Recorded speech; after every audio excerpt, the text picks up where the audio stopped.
Hello there, good morning, good morning. Now this isn't Bex, by the way, this is Dave, the Plantman. How do you do? How would you do? Nice to meet you. Nice to meet you, yes, at last. I tell you what, I've been dying to work with this incredible man. I really have. And it's a very special show. For the next 2 hours, we're going to be talking all things Hypnus roses. So you've got some really wonderful varieties, haven't you, Dave? We have, yes. And lots of hints and tips. I was saying to Dave, roses isn't one of my specialities, so we're going to be learning about pruning, planting, feeding, diseases, anything you need to know. But we want to talk about you first of all, Dave. Okay. Is that all right?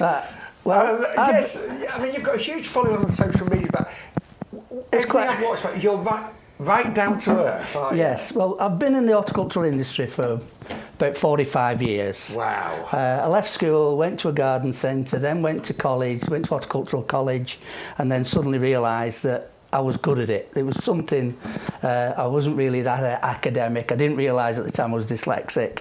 So school was a bad thing for me. I went to horticultural college and then suddenly I was really good at it. So from there I ended up working in a nursery. I worked my way through all the different jobs from a tractor driver right up to being a sales manager. And then from that I've been all around the world buying different plants. I go to Italy on a regular, used to go to Italy on a regular basis buying Mediterranean plants. I've been to Germany, Holland, Denmark buying Christmas trees. So it's this little job in a garden centre as it started has took me around the world. And now you're in Lincolnshire in our potting shed at YouGarden. How's that? I'm really looking forward to the next 2 hours because I know we're all going to learn so much. And we were talking earlier that Hypnus roses, and that's what this whole show is going to be about over the next 2 hours. What an amazing company. What an amazing name. Yeah, well, it started in 1879. There was two brothers, and it started in Yorkshire somewhere. I'm not actually quite sure exactly where in Yorkshire. But what they found was, in those days, in the old days, the roses that they grew in Yorkshire, they were coming up to flower about 2 weeks later than the ones in the south. So because at the time you used to go to places like Chelsea Flower Show the roses in flower, and then take an order for a burr root when they were lifted in the autumn, they hadn't got the colour. So they moved nurseries down to Bedfordshire, Itching near Bedfordshire. And that's where Philip Partners is now based, and that's where he does all the breeding. Now, then, what they found then is that they could get the roses in flower for Chelsea and take all the burr root orders. So it's gone full circle now. It's gone from you could only buy roses burr root in the autumn from a mail order, and then it's gone all the way back round back to mail order again. Well, we were saying just before the show how much everybody loves roses, particularly Hypnus roses. So stay with us for the next 2 hours. Some amazing varieties, lots of different colours, fragrances. We've got climbers, we've got hybrid teas, we've got fluffy buns, all sorts coming up. And we're going to start the show with our very first rose. It's an absolute beauty, and it's called Arthur Bell.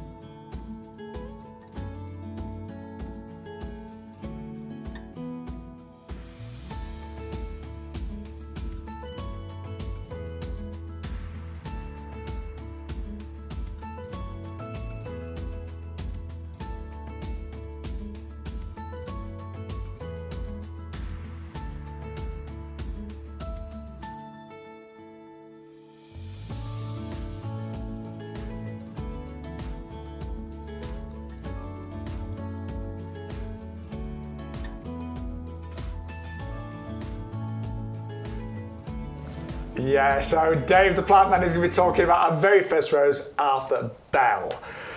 Now you can see from those photographs that Arthur Bell, like a lot of the Hypnus varieties, have got a clear open centre, which makes them absolutely brilliant for pollinators. There's a lot of what they call the modern English roses. I always said they look like an iceberg lettuce cut in half. You can't see the stamens. Where this you can actually see the stamens. You can, yes. The bees can get in it. And it's brilliant for pollinators. And there's some of the varieties, even when they lose the petals, the stamens and the hips still look very nice. Now, Arthur Bell, this was actually named for the guy who did the Bell's whiskey. That's where this comes from. I did not know that. That's my mum's favourite as well. I should know that. It goes back to about 1965-ish, something like that. So old this one is. So it's a very, very old variety. So this is one of the few that's been around a long, long time and is still a winner. And is it easy to grow? It's an easy one to grow. Obviously, it's still around. It's still around. It must be, it must be. It's easy to grow. It flowers like mad. It's got a really good yellow. It does fade a little bit sort of white towards as its age, but it starts off a really rich yellow. Now, the thing is about roses, and I get asked this all the time, what colour is it? And the thing is, they're like a rainbow. They can open up as a deep pink and then finish out pale yellow. Yeah. And if you look on the websites, you quite often see all the different colours that a rose can go through. So like this is rich, deep yellow, and then it will fade to almost a very, very pale yellowy white. It's a really good, strong grower. And will it flower for many months then, Dave, presumably? You will find all the modern roses now, all the Harkness roses are all repeat flowering. This is one from the past, but it still repeats flowers. So you usually you'll get the first crop coming through. You deadhead them, take all those seed pods off, because people ask me, why do you take seed pods off? Well, all the energy that this plant's taking up, it's using, producing seed and seed pods, which you don't want.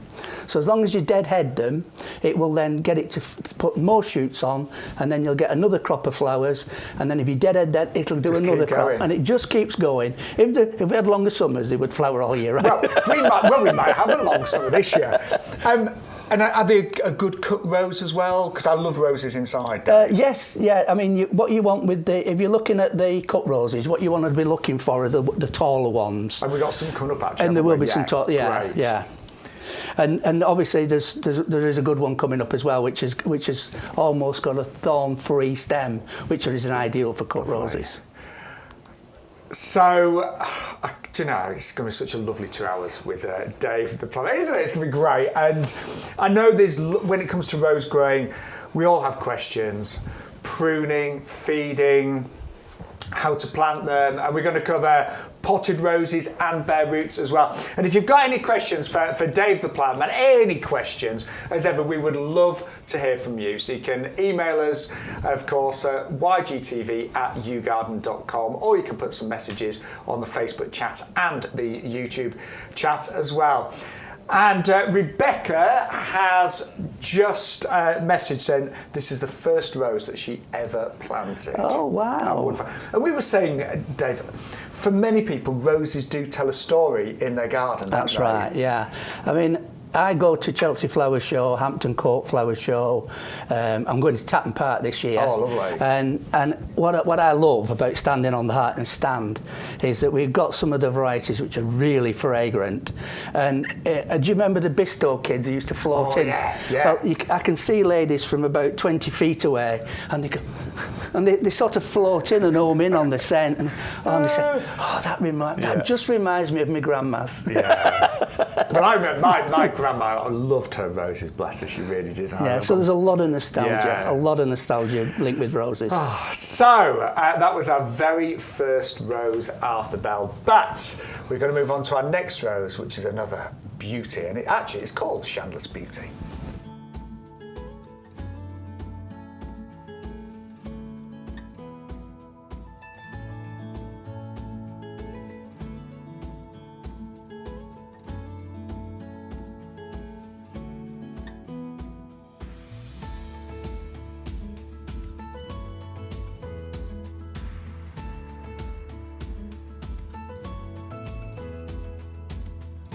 Well, it's a very special show today with Dave the Plantman, and we're going to move on to Chandos Beauty, which is, I know it's one of your favourites. It is. You could talk for hours about this one. Yes, this is possibly I would say, probably the best rose that Harkness has ever bred. Really? Yeah. Chandos Beauty, well, the scent on this is such a nostalgic scent. It's very, very powerful. Now, the great thing about Chandos Beauty as well is it has got a few thorns, but it tends to run up to, say, about 2.5, 3 foot. But the 2.5, the top of it tends to be almost thornless. So you can cut you can cut these and take that scent into the house and just fill the, and I get photographs sent me of vases in people's kitchens where they've cut the rose, took it in, fill the house with scent, and you just keep doing it and it'll just keep flowering. Because I've got a rubbish sense of smell, so it needs to be quite, I really have, it's terrible. So it needs to be quite an intense scent for me to be able to actually pick it up, and this sounds absolutely wonderful. What a gorgeous colour, Dave, as well, isn't it? Oh, yes. Oh, delightful. It's another one that changes colours, but it's champagne, some people call it, pink, ivory. It does go through different stages of colour. And another thing that people get hung up on, they get really hung up on if it's a floribunda or an HT. And this one, I don't even know what we class it at. I may even class it as an HT, but it's got floribunda flowers on it as well. Really? Because and hybrid tea, just a HT, just gives it, what's that mean? That's a single rose, isn't it? If you've got, on Valentine's Day, when you get a red rose, I've never been given one. a single rose on a stem, that is an hybrid tea. Yeah. When you get a cluster of lots of roses on the top, that's a floribunda. That's it. You prune them exactly the same. So there's what's happened now with the breeding is that it's all getting mixed up. As I just said, this one, Chandos Beauty, is actually, I think they class it as an HT, but one shoot will have an HT, big single flower like that one, and the next one will have a cluster on the same plant. But this is the scent on this, and Philip's been trying his best to breed some more from this one. And Philip, by the way... Philip Harkness. Yes, he's a main guy, isn't he? Yeah, Philip Harkness is the plant breeder. Yeah. I can tell you a bit about plant breeding if you want me to go into that. But Philip does all the breeding, and because Chandos Beauty is such a winner, he has cross-pollinated this with other colours, other growth, any different ways to try and get this scent into other roses. And there is one coming up later, Murray Berry. Actually was bred from this one. So Philip Harkness is the most incredible man when it comes to rose breeding. Oh yeah. One of the most talented in the world. Do you want to know about how he does it? Yeah, I'd love to. I'd love to. Right. Well, what happens is when you get a rose flower coming up, Philip will go up and he'll take every petal off. So he takes every single petal and just leaves all the stamens. And then he'll get the stamens off another rose. So say this is a pink and he wants a red scented one, he'll get a red rose and he'll rub the stamens together on those stamens, and then he puts a paper bag over it so the bees can't get at it, so you can't get natural pollination. And then in the autumn, those big seed pods or rose hips, he then takes those off, splits them, gets the seeds out, puts them through what they call a stratification, where you put them in a fridge to freeze them. Not freeze them, get them really cold for a period of time.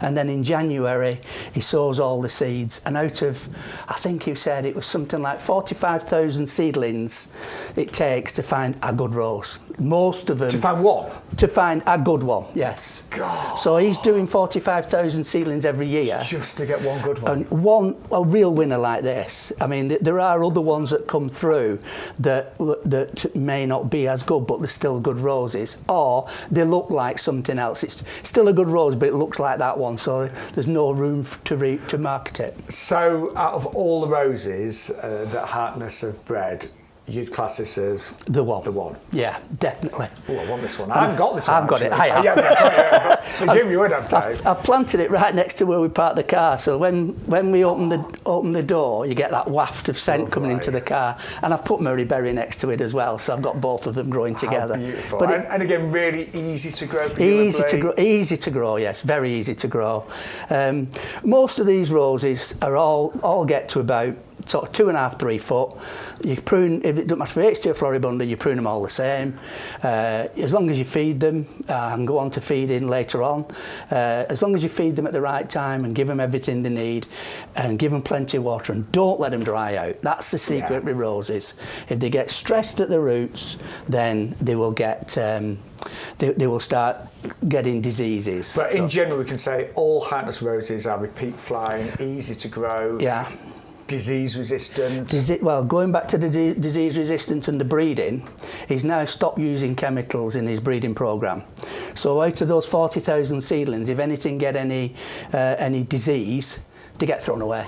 So all the way through the vetting programme, from 40,000, he'll pick the ones with the nice flowers, then he'll line some out, then out of that he'll throw some of those away, and they're dropping by the wayside for years until they get to the final one, and then he'll take that one and say, well, this has now come through, it's not needed any chemicals, so it's disease resistant, it's a good scent, good flower, and this is the one to go for. It just sounds there's a lot of work. Complete winner. This was named, I can never remember this, so it was named for the Royal Society of Medicine, and they were based at the time at Chandos House in London. So that's where the name came from. So Dave, seeing as this is your number one, I think it's time we heard your catchphrase, don't you? Interesting fact. Thank you. About time, wasn't it? So that is Chandos Beauty from Hartness Roses. I want that one. Yeah. Absolutely. And the fact that, well, it's got everything, hasn't it? It's got the fragrance. Good. Look at the colours of foliage as well. Well, I was going to ask you about that because there's a lot of red here. Is that just because the foliage is new, or does it it's a lot stay of with a little hint of red? No, it goes green eventually, but quite a few of the roses you'll find, sometimes like this one, it's beautiful. It is. Just as a foliage plant. Yeah. I was going to say, right now, that is really looking pretty, isn't it? And some of the varieties are redder than others. Yes. But this one is particular. This is just our winner. This is just number one. Well, more to come, but that is Chandos Beauty from Hartness Roses. I think you can tell how much Dave the Plantman loves that. But don't go anywhere, because we've got a whole 2 hours of roses, and the next one, ooh, see over there, looks stunning.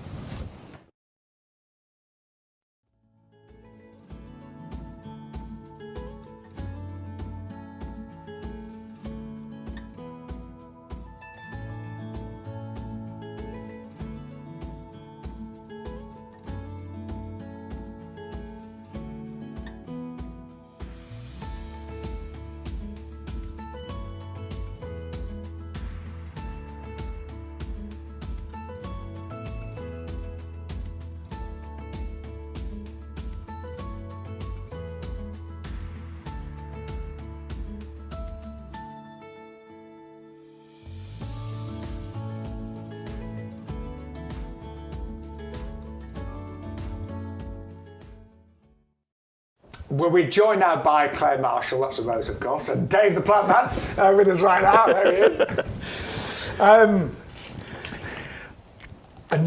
The colour of this one. Yes, it is stupendous, isn't it? It really is. It really is. It really is a nice one. That's just filled me with energy and put an instant smile on my face. Yeah, it's a beautiful rose, and like all the Hartness roses now, all repeat flowering, all disease resistant.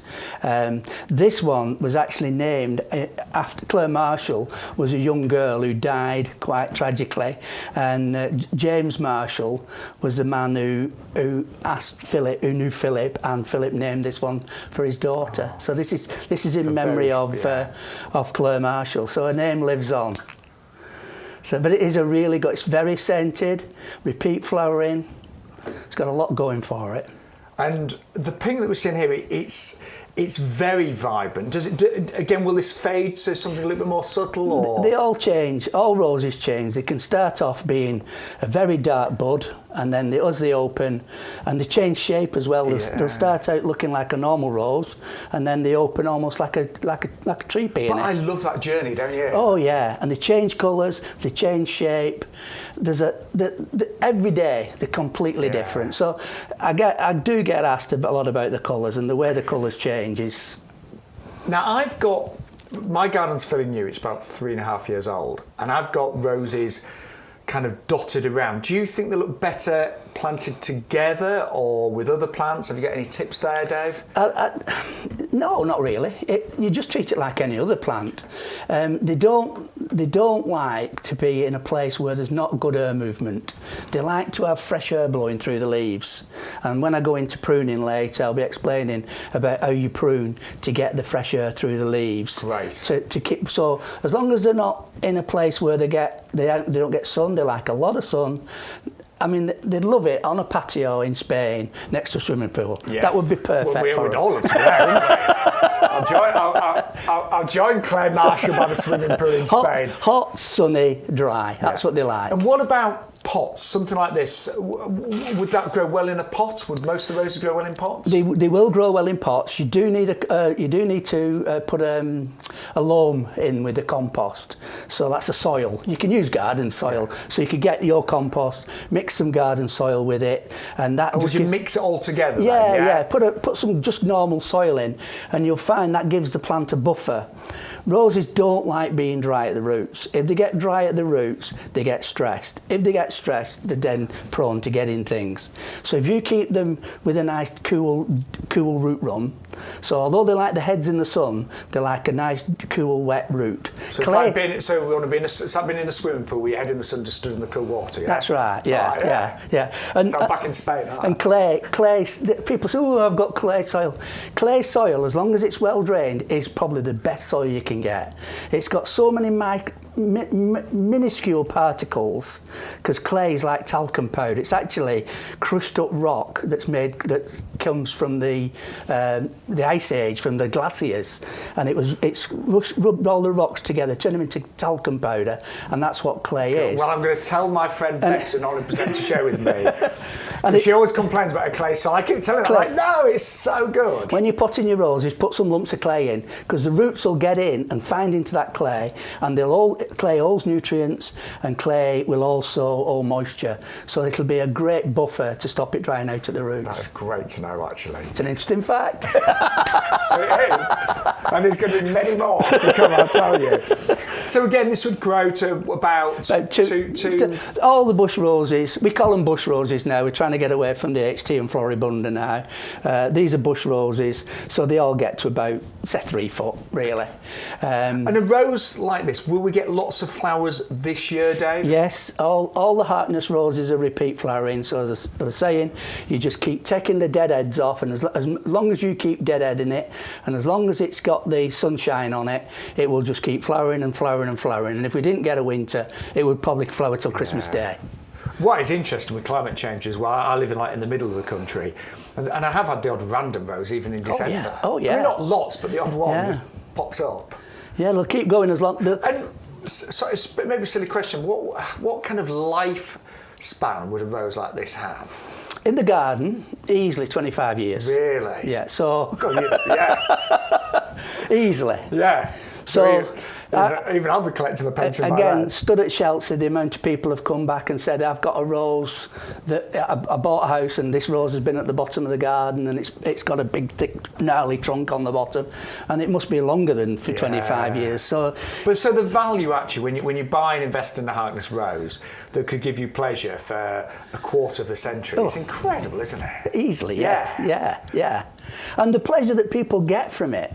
A lot of people who follow me are non-gardeners, and I've had people who've had a go for the first time with my sort of my mould in the hand, telling them how to plant it and telling them what to do with it and how to look after it, and the pleasure that people get from gardening and the pleasure that they get from roses as well. It's amazing how many people think that growing roses is slightly difficult for some reason, and it actually isn't, is it? No, it isn't. Especially with Harkness roses as well. Yeah, it's keep them watered. Just keep if you put it in a pot and it's in a hot, sunny, dry place, you imagine at the side of the swimming pool in a plant pot, you've got to keep going out with a watering can. And a top tip, don't water the leaves water the compost. Why is that? Well, two reasons. Again, you've got this glaring sun. If you put bubbles of water on the leaves, it can burn them. They can get sunburnt. Also, if you water of an afternoon or an evening, it's sitting wet and cold at night, which is not good for fungal diseases flying around. Where if you water the top of the compost, the plant will be happy and keep the foliage dry. That's the top tip. Do you know, that is actually a really good top tip, because sometimes when I've been a bit lazy, you come back from work and you've got to water the garden, you just get the hose pipe and you just water everything. Water the roots. And also, if you have to water over the top of everything, if you've got a sprinkler or something, do it first thing in the morning, then the plant's got all day to dry. To dry out, so you're not going to get any of the nasty fungal things maybe happening overnight. Because the nasty fungal things, they float around in the air and they stick to water. They're all water spread. So the drier the foliage, the better they are. I'll tell you what, Dave, by the end of this 2 hours, we are all going to know so much. Our roses are going to be so much better for many years to come. So that is the wonderful Clara Marshall that we've got for you there with David Plantman and the Heartless Roses. But we mentioned we've got lots of tips to share with you. Dave's got so much knowledge in gardening in general. But we're going to come back in just a few seconds' time and we're going to talk about rose planting.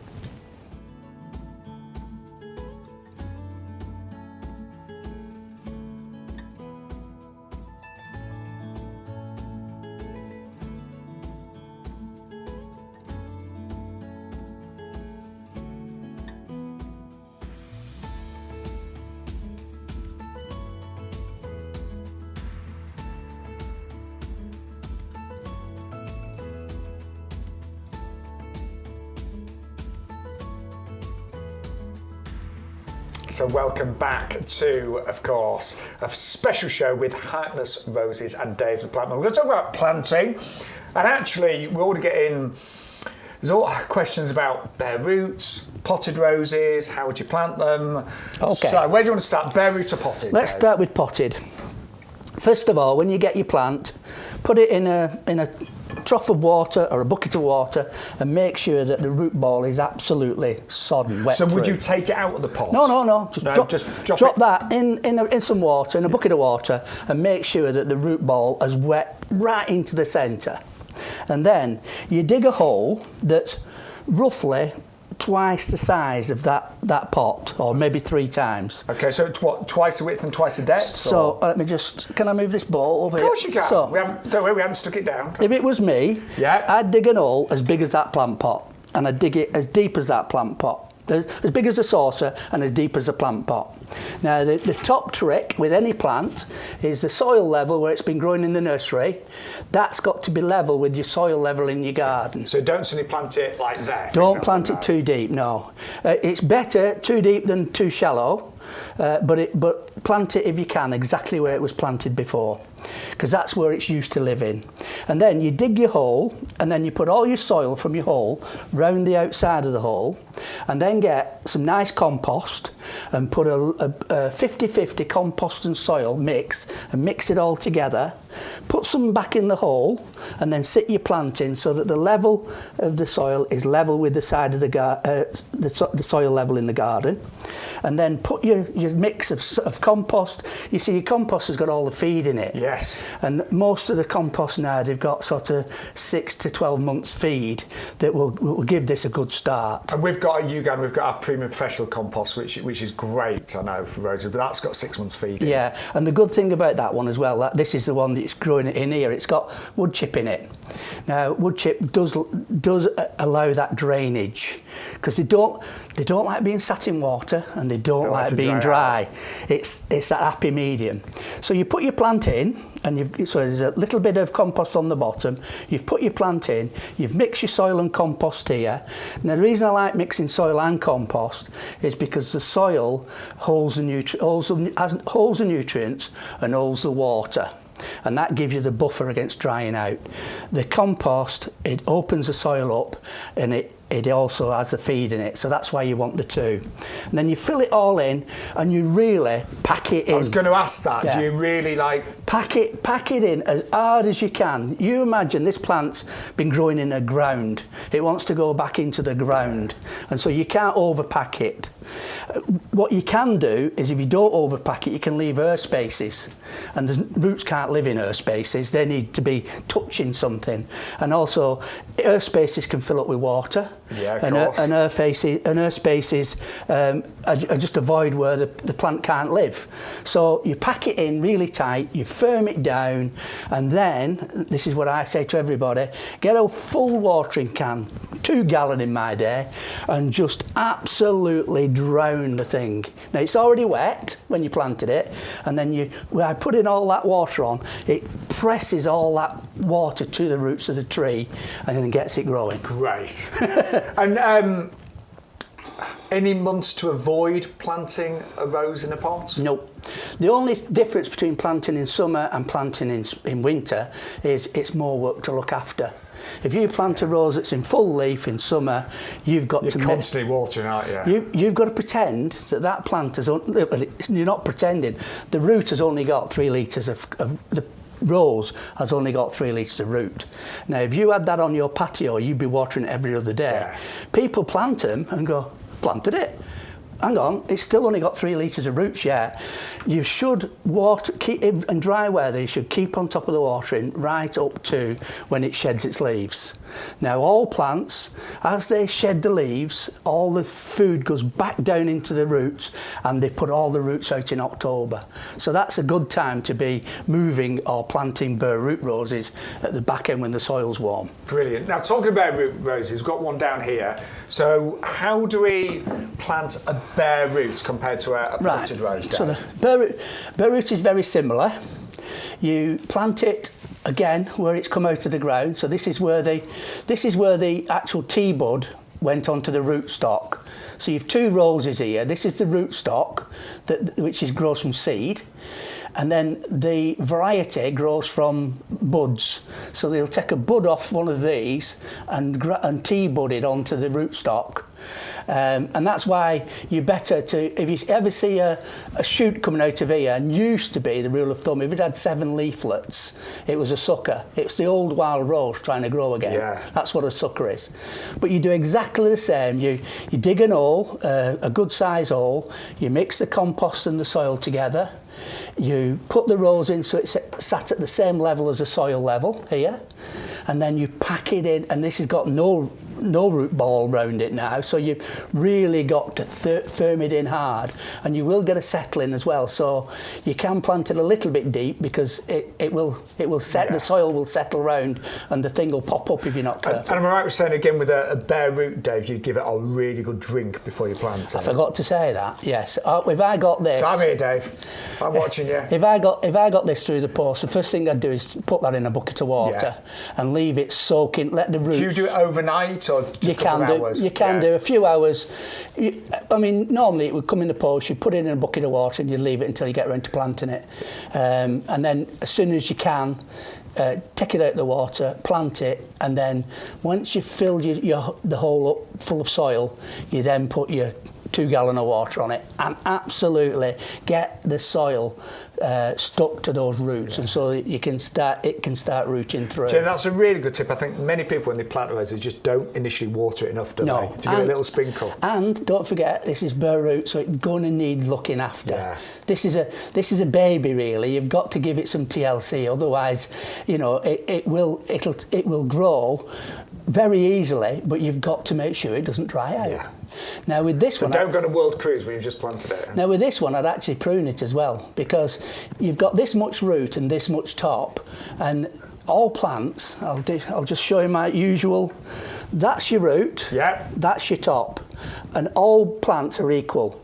So this has been dug out of a field, so the roots have been damaged. Now the tops have been damaged, the top's been chopped down, but if you damage the top more than the roots, what'll happen is, so if I cut that hard back, this will grow back with a lot more vigour. If it had a big root, a big top and little roots, it would struggle it'll have no vigour. So they always balance So it's themselves always out. gonna be even? So even or better, a smaller top than root. So you can cut this quite hard back, cut it down to a couple of inches, just above a bud. I can do pruning if you want me to. Yeah, we are going to do pruning now, yes. You want to do pruning now? Can we do it in a little while, Yeah, Dave? okay. We're going to save that. I'll come back to pruning, but I'll show you how to prune that. Brilliant. Another one is the mycorrhizal fungi. Yeah, I was going to, because that is something that I often use actually. With roses. I do like this. This is quite a newish thing on the market. What this is, this lives in the soil naturally. And all mycelium, all woodland is covered in mycelium, which is like cotton strands that go through the whole of the woodland, and it's a fungal. It's fungal, and it's what they call a symbiotic fungus. So fungus cannot photosynthesize, so it can't make sugar. But what it can do, because of that massive spider's web of mycelium, it can find lots of nutrients. So what you find this a lot with Christmas trees, the common Nordman fir, they can be in the roughest, terrible soil, but they're dark green and looking really healthy. How's it doing that? And when you dig at the roots, you can smell mushrooms. And it's this stuff, it's mycorrhizal fungi. And what you do with that bare root, you take it out your bucket of water, you dust it all over, make sure it's stuck all over the root, then you plant it, and then once this mycorrhizal fungi gets going, it swaps nutrients out the soil for sugars off the plant, so it's beneficial. And there's even, I've even heard that a big tree can send food to a little tree for its babies through Really? They're all linked. I must admit, whenever, I use it pretty much most of the time when I plant things now, I've been getting amazing results with it. It's good stuff. Yeah. So it really gets that root system off to a cracking start. It's natural, and it basically will quadruple the size of your root, of your rose. But on a bare root rose in particular, it'd be ideal. Yeah, so bare root roses and actually some other bare roots as well. But you can put it on potted, anything. But it's naturally on conifers is where you can smell it the best. Yeah. It's only the last couple of years really that I've got into that, but it's great, isn't it? It is good. So yes, lots of tips, hints from Dave the Plantman, and we have got so many wonderful roses from Harkness, and a really special one is coming up next.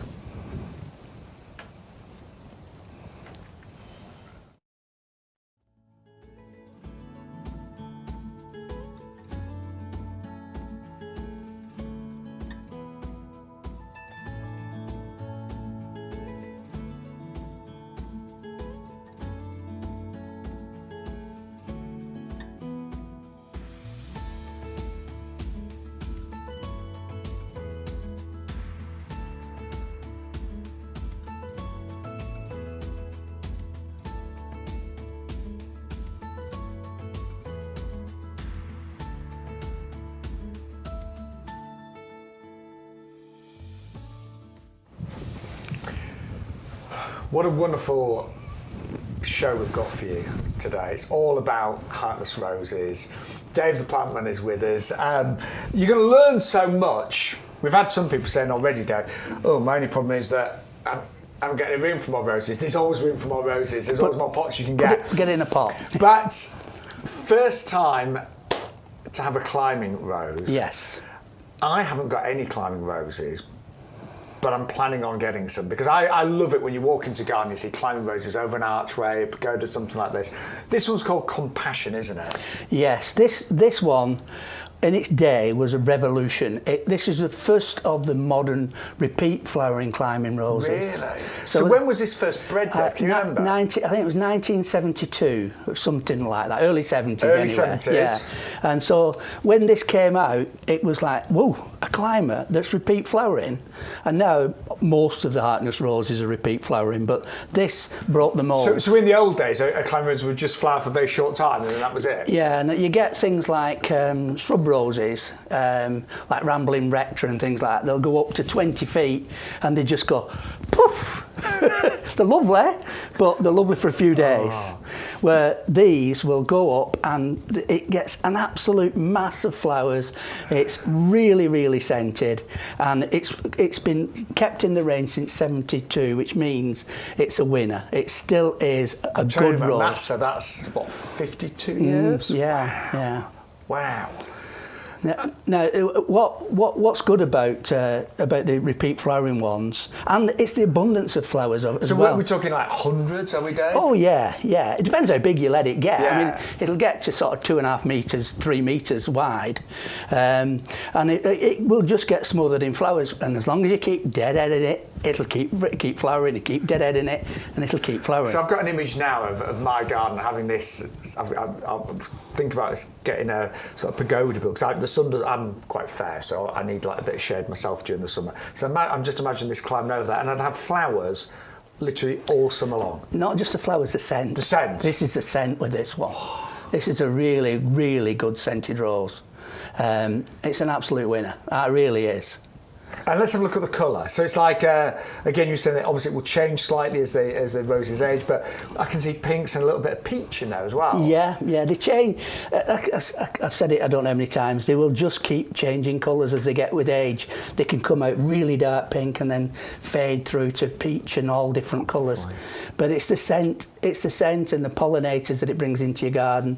And as you can see, the Harkness roses, they start off like a traditional rose, but then a lot of them open and let the pollinators in, which is different to a lot of other people's roses. Because that rose there looks a lot more structured than that one, doesn't it? It's just older. Yeah.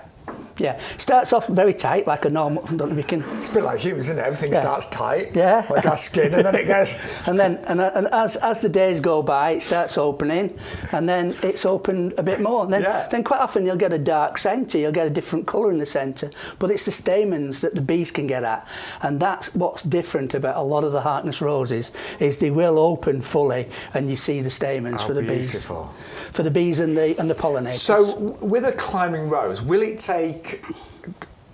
In the first few years, will it put its energy into growing or producing roses, or both? Both. I mean, the reason you cut them back, you don't cut climbers back as hard as bush. Floribundas and HTs, I call them garden bush. A climber is a different one. The only difference is you want this to grow tall. Yeah, I was going to say, like, I'd want this covering an archway. Yeah. So you don't cut these back you want on a normal rose, you want a stiff stem. You cut to a really stiff stem, so when you get your new branch coming out, it's not blowing over. So that's why you cut bushes down to really, really stiff. I was going to say, sometimes I cut them down to what? Oh, yeah. A foot or so. I say you get this year's shoot, follow this year's shoot, and cut it down to about 2 inches or 2 buds from where it started growing last year. Yeah. And that gives you a good solid space to grow 2 more shoots, and then you do the same every year. With a climber, you don't have to do that because it's tied to a fence. So it can flower on flimsier wood. It doesn't have to support the flower head. So this one, with climbers, you just trim them to shape. You sort of tie them up, and anything that grows the wrong way, you get hold of it and tie it back to the fence. And another good way is to actually bend them. Because if you bend them, you wake up all the auxiliary buds that grow on the sides, and you'll get little tiny shoots coming up, and every one of them will flower. With climbing roses, I was just thinking about feeding. Do they need like more food because they grow bigger and things, or? All roses are quite hungry feeders once they start flowering. If you think you're asking this plant to do a lot, to produce sort of 50, 100 flowers and all the scent and all the foliage, so it is better. I always say when you start seeing true leaves, which is these are now true leaves, you can start feeding. Okay. And you can give them a liquid feed every sort of 10 days. And to be honest, tomato food's as good as anything, because tomato food is for fruit and flowers. You want flowers, so as long as it's got good clean foliage, you're all right with tomato food. Now you can give it a general fertiliser as well to get the green, to get the leaves.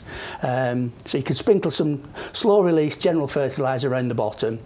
As soon as it starts putting its true leaves on.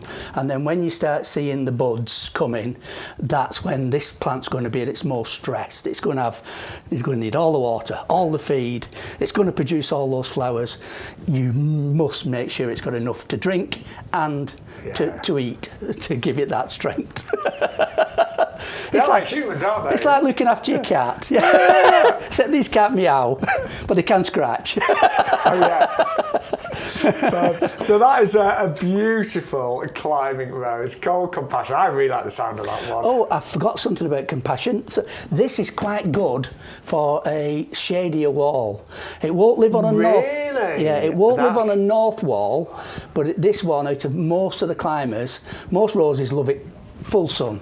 This one can stand an east-west, but not a north. Anything but not. Sorry. Yes, Ali just messaged about that. Would it survive in a north-facing position? No. Wouldn't do as well. But out of all the roses, this is one of the best for a shady. Yeah, that's great to know. That was well. I just remembered that at the end. Yeah, but there's something you didn't say. Interesting fact.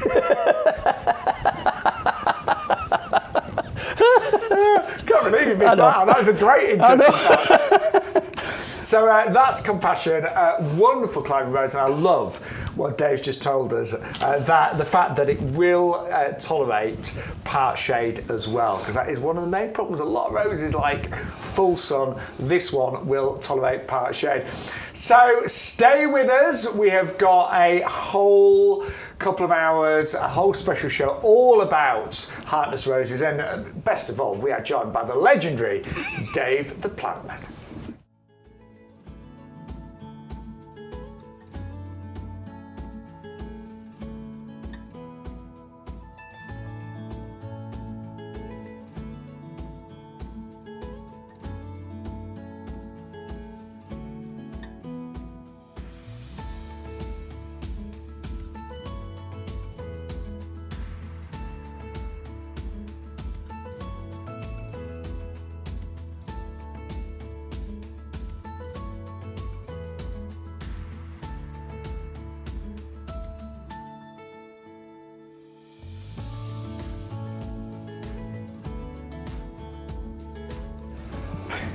Well, welcome to this wonderful show all about roses, and this is our next one. What an unusual one this is, isn't it? Is this ginger syllabub? It is, yes, and my mum used to make syllabub. It was a 70s sort of dessert.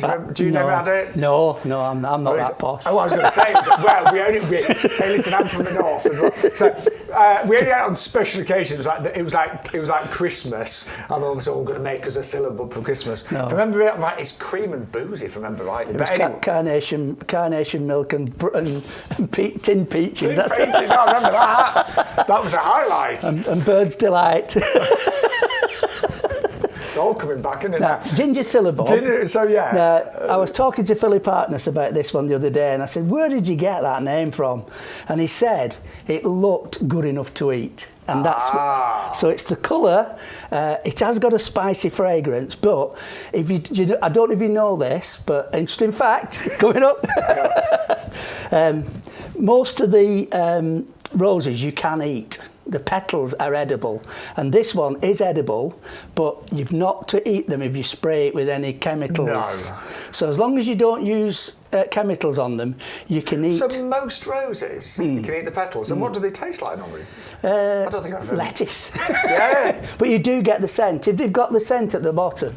I mean, at Chelsea Flower Show, I had people coming up to me and saying that some people, they dip them in egg white and then dip them in sugar and eat the petals, or they sprinkle them on top of salads. But you've got to make sure that they've not got any systematic fungicide or insecticide in them before you do that. As long as you grow them clean, this one, he just said it looked good enough to eat. Have you ever had people come up at the displays in Chelsea and try and eat the petals? Yeah. Oh, yeah. Well, a bit of that. And another thing that I like to do at Chelsea is we have to deadhead them when they start to get a few heads starting to finish. I'll go and pick the heads off and I start throwing them around at some of the ladies' feet. And I had one lady say to me, "Oh, I've never had rose petals thrown at my feet before." I said, "Have you not?"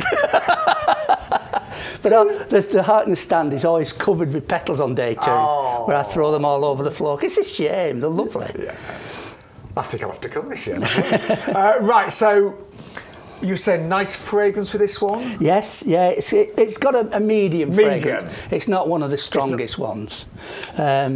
It's great. It's a very. I'm looking at the shape of this though, and the structure. It's a very interesting one, isn't it? Yeah, this is the iceberg lettuce cut in half, but you can. Yes. But you can still see. A lot prettier though, Dave, do you think? But you can see the stamens in the middle. Yeah. So even so, you can still get into it. It reminds me. Do you know the peony called Bowl of Beauty? Yes, yeah. It reminds me a bit of that with the yellow centre and then the pink around the outside. Very peony-ish. Yes, yeah. And it's an interesting colour as well. It is. And it's a climber. It's a good sized plant. You'll get a lot of flowers on this, and as you can see, you get masses of petals. I think I wrote it down. 80 petals you get on one flower. Really? I feel like counting now. That's a lot, isn't it? At least 80 on one flower. So they're like proper chunky flowers. These. God. Well, that's called ginger syllabub. I love it. I really love the structure of that. It does remind me a little bit of a peony. Yes. And I know you're saying that all roses change colour as they fade, but do these generally have more sort of yellowy peach colours in the centre than pink on the outside? Is that the general colour of the rose? Yeah, because the petals on the outside are the ones, these were the first ones to come out. So as the sun gets on them, they will fade, and the younger ones are coming out from the centre, and those are the darker, that gives you this dark eye. And it's a climber, this one? It is a climber. Full sun on this one? Or? Full sun is best. Most roses, they like full sun, but it will stand a bit of sort of east to west orientation. Most of them get to about 2.5 metres, 3 metres tall. They're all repeat flowering. They're all disease resistant. And they should all last decades? Oh, easily, yeah. 25 years minimum. It's the first 12 months of making sure that gets its roots established, that you feed it, and you look after it, and you water it. And then once they're established, they do look after themselves. And watch them for forming buds. As soon as they start forming buds, make sure you're feeding it. Well, Dave, Elaine is one of our regular viewers, and she just messaged in saying one of her roses is 35 years old. There you go. Almost as old as me. So if you work that out how much a year it's cost you, it's good value. It is, isn't it? Yeah, and how many flowers have you had for 35 years? I can see why roses are so popular, particularly heartless roses. So we better move on then. We've still got about at least a dozen roses. We're going to try and get through as many as we can. And don't forget, while Dave's here, Dave's got 45 years experience in horticulture. But what I love about you, Dave, is I've got right northern, have you noticed? Your accent's coming down. It's coming out, yeah.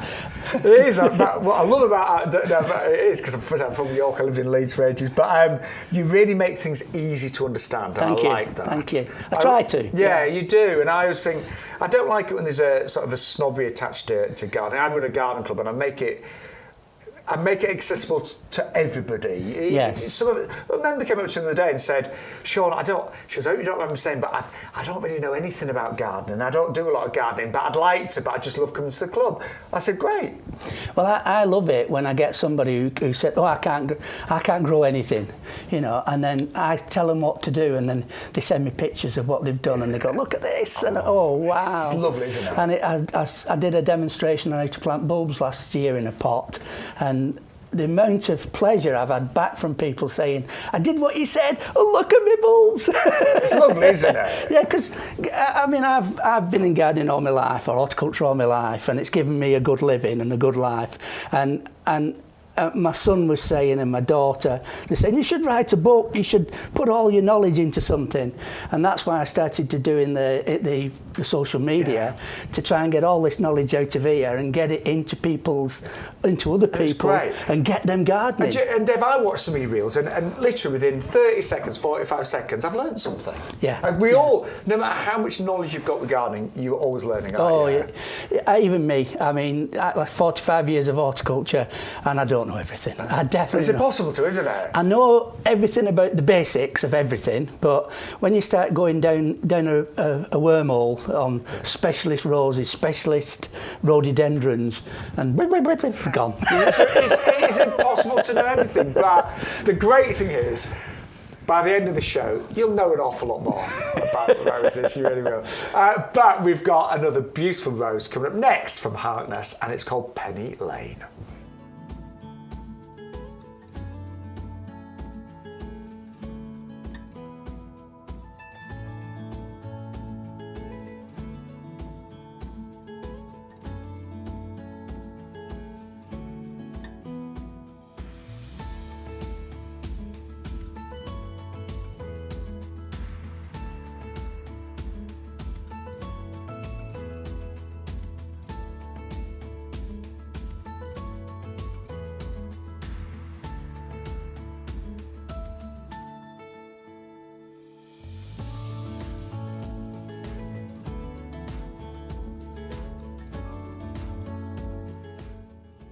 It's lovely, that Syllabub. Lovely, isn't it? Yeah. We were just about to burst into song, by the way. Then we both agreed we can't really sing. But this one is called Penny Lane, so we're like, Penny Lane. Anyway, we will leave it there. But you were saying this is an absolute... The word that Dave used was a whopper, so it's going to go big, this one. A crumper. Yeah, it gets big. I don't know that word. A crumper. Big. I don't know. A crumper. Anyway. All right, it's big. So 3.5 metres. Yeah, it'll get to 3.5 metres. This one. It's a really so big a climber. So if you've got a pergola and you want to cover it with a rose, this is one of the best ones. And is it quite fast growing? Is it quite vigorous? Oh yes, yeah. You're talking at least a metre a year as it starts growing. That's good to know. Yeah. So if you're an impatient gardener, you're thinking, right, I want to buy a pagoda this year or an archway, something like that, but I don't want to wait years. Would you put one outside, presumably? I was just going to say that. Interesting fact, top tip. If you plant one on both sides like that, and then grow them together in the middle, and then if you let them overlap, and then get that shoot and tie that one down there, and get that one and tie it down there, it will start growing back up again. And it's a way of keeping the roses where you want them. Wow. So yes, I'd always say on an archway, plant one either side. And if you plant the same variety, one won't outgrow the other one. Sometimes say, well, I want a red on this side and a pink on that side, but you then get a bit of a mess. If it was me, I'd go for one variety. If it was a big one like this, Penny Lane. Now this is named from Penny Lane in Liverpool. It's the song that the Beatles sang. Yeah, of course, very famous song. It was named for the EMI studios, and it was launched. It wasn't that long ago. I've written it down somewhere. Oh, I presume it was launched a long time ago. No. 98, it won Rose of the Year. So every year, the best rose that are launched, one rose will win a Rose of the Year, and this one won it in 98. So any rose that has won that award is a good one. Got to a special. Yeah. And a lot of these have. Yes. Yeah. But that one is a real winner. So presumably did Philip Harness deliberately breed this to be a big rose? No. What happens is when they do the crossbreeding, he'll crossbreed two varieties, and then you plant the seedlings after you've stratified them in the fridge to cool them down, give them a period of cold. Then you plant them in January and you get these little tiny seedlings. And I've got videos on my social media where I went to look at his breeding program last year. Some of them grow that big, and some of them go. So that's a climber.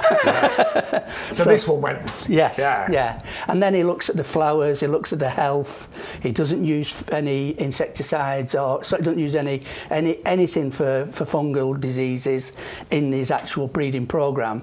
So that it might be a lovely grow, it might have a lovely flower, but if it's prone to disease, it's on the bin.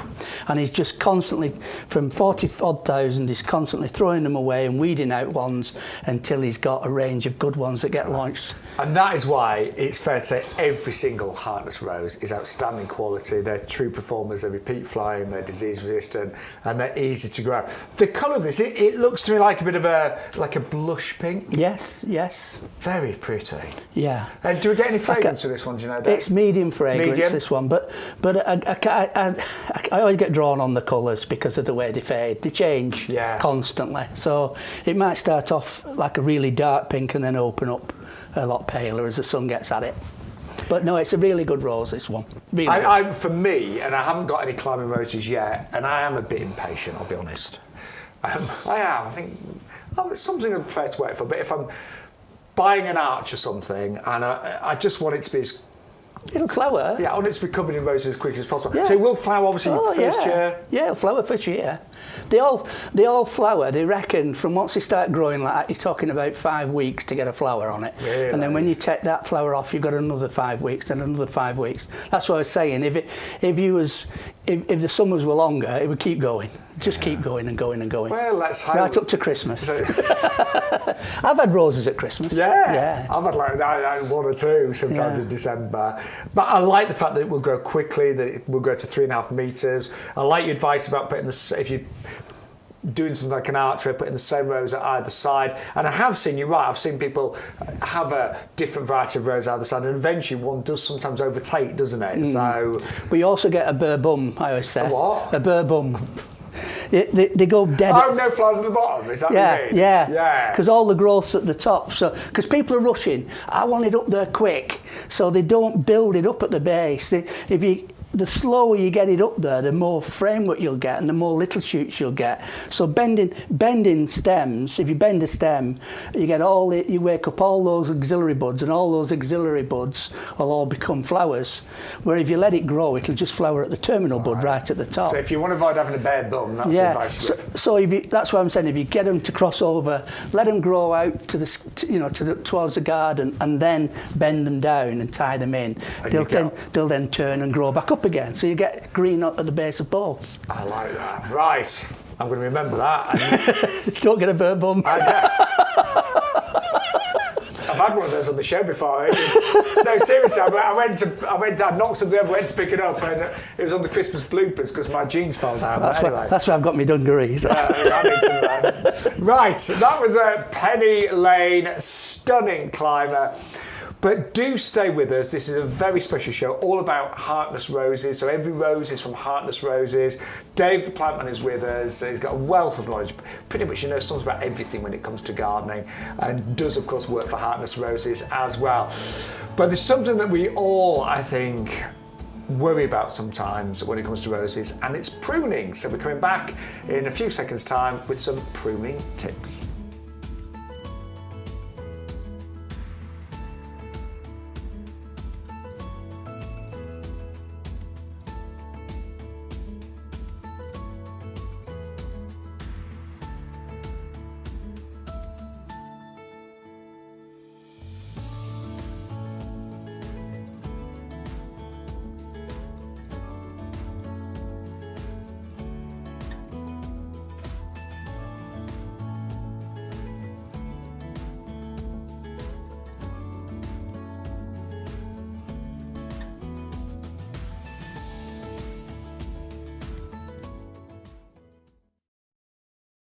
Sorry. Still singing away. But we are now going to talk about pruning, and I'm really interested in this part of the show because it is something that a lot of us worry about, and we maybe overthink, I don't know. So could you give us some golden tips, Dave?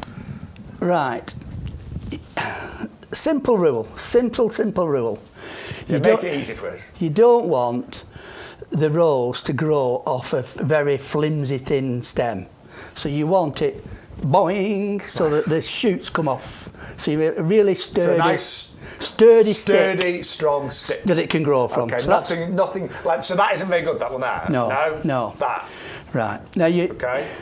Let me get the secateurs out. Right. What you do. This is general rule of all pruning.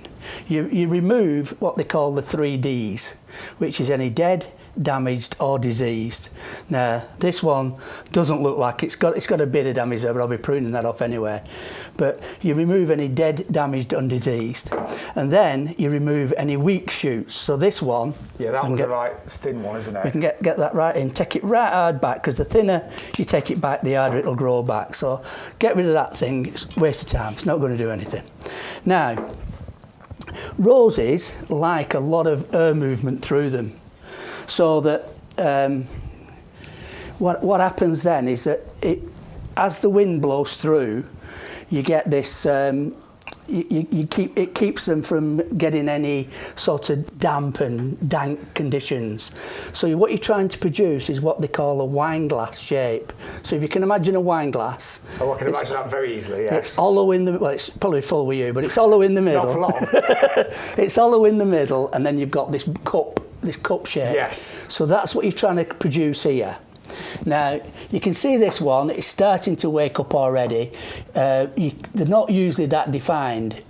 You're looking on a lot of plants like that, that's a bud. You can see a line. Can you camera pick this up? Yeah, we can see. Yeah, there you go. You can see a line and you can see a bud. Now, what you're trying to do is you want a bud that's going to grow away from the centre to make this wine. So you don't want lots of buds growing right together in the centre. Anything growing in the middle. So that one I would cut off at that handle, so that all the goodness now can come up and it can go into there. And as I said before, it's about 2 inches, and you're looking for about 2 or 3 buds to give it a good sturdy. Now this is off last year's growth. You see how pale green it is? So that is last year's growth. So you check them down to about there. Don't go down into the old wood, because they're not good at coming back very easily. Now the next one, you can see that wood's still all right. You can take that one off. Again, if I can get my secateurs in. Because again, that's going to go out rather than in. That's going to grow out. You've also got this one coming out, and you've got that one's going to go in a bit, but it'll turn. This one you're looking for a bud that's going to come out, so it's that one there. Now, I'll just make sure you can see what I'm doing here, because I want to show you. There, that's a good one. Now, the trick with pruning roses is you prune them across the bud like that, so that you're cutting off this piece at the back, because the feed is going to come up here, it's going to go into that shoot, and it's going to grow. I've cut that wrong, because I was trying to show you how to cut the rose, but that's how you cut it at an angle like that, so that all the goodness will go in there. And that's to stop this bit at the tip that you cut off, if I can find one that's been done in the field, dying back. Because if you cut in an internode, what they call between a bud is an internode, then that will cause dieback. Right. So you want to be really close to the actual bud. So there. Close to the bud, but at an angle to the bud. So even this square here won't die back, because if you get dieback, sometimes it can die right back into the tree. I've had that actually. And then there's another outward-facing bud there as well. Now, sometimes we worry about. Well, do you know what? You took my words away. Because I was just going to say, sometimes we worry about cutting roses too hard back, but we shouldn't worry too much, because they're incredibly hardy, aren't they? Well, is that too much that you've done there now? No. What this is, you want a bigger root than top.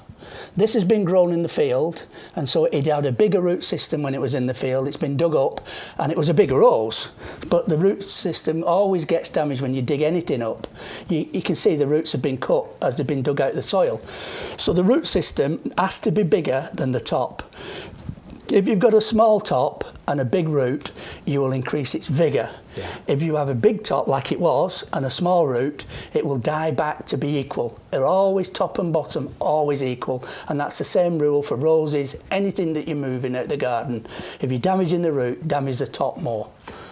Now, when Dave arrived today, Dave the Plantman arrived, he said, I said, were you going to do some pruning? He said, yes. And then we had a bit of a talk about what he was going to use. So any tips in terms of secateurs? Not necessarily brands, but...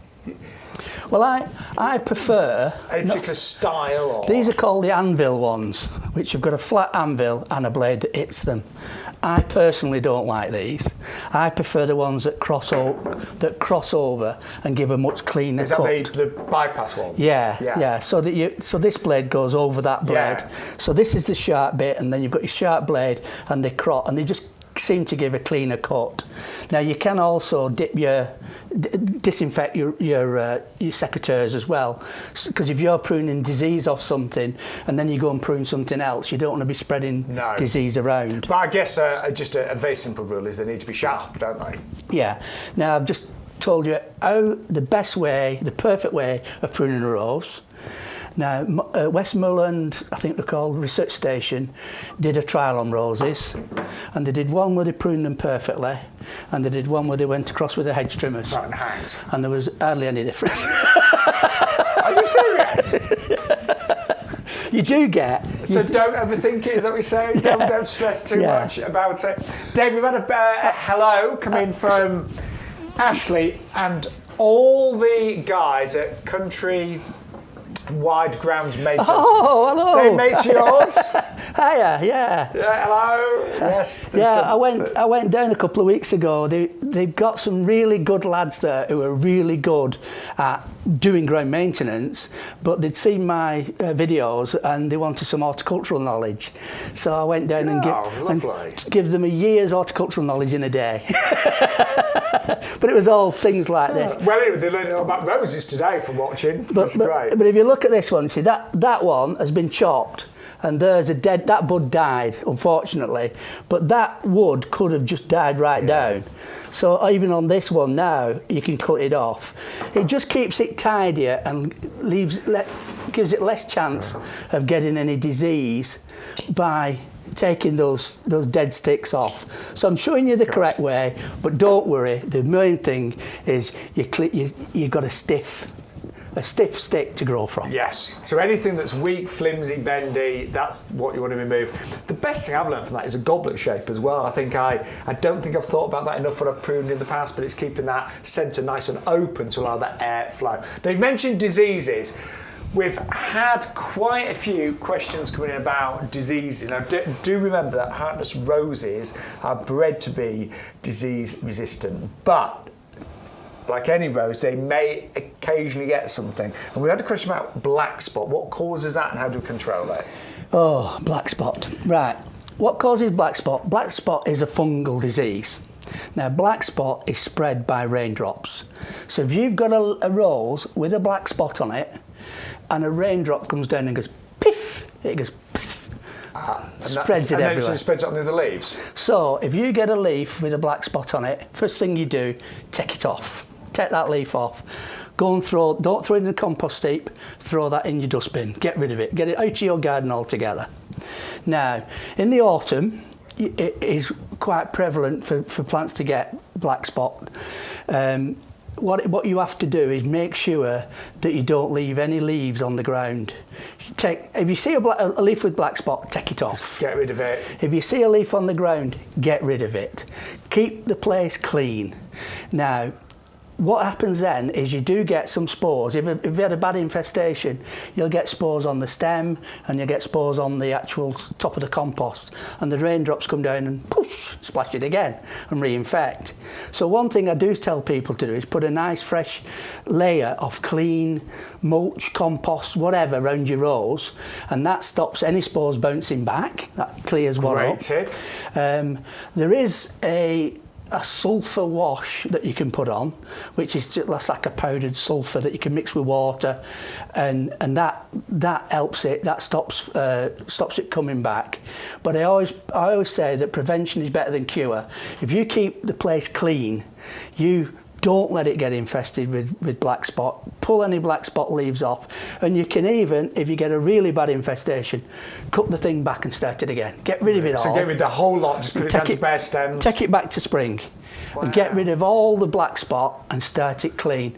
Now, if you do use chemicals, there are chemicals where you can actually coat the plant then and actually get chemicals inside of it, which is give it a bit of a buffer if you use chemicals, but you can't eat them then. But no.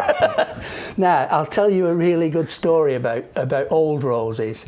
That old roses that we get at Hampton Court and Chelsea, we get people coming up and saying, why don't you grow that anymore? My granddad used to grow this. These are roses going back hundreds of years. And all the roses from from 1900 through to 1950s, we used to have a lot of steam engines and a lot of coal chimneys, and everybody burned coal in those days. And all that coal smoke went into the atmosphere, and it got mixed with the atmosphere and rained down as a sulphur wash, and it kept your roses beautiful. Interesting fact. That's nice. And that's why we need to bring back air pollution.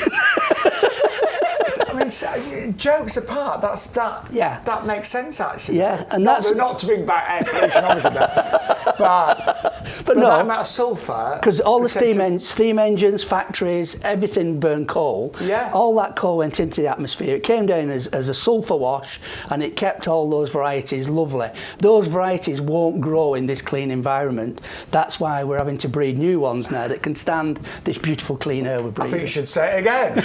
Interesting fact. Yeah, brilliant. Love it.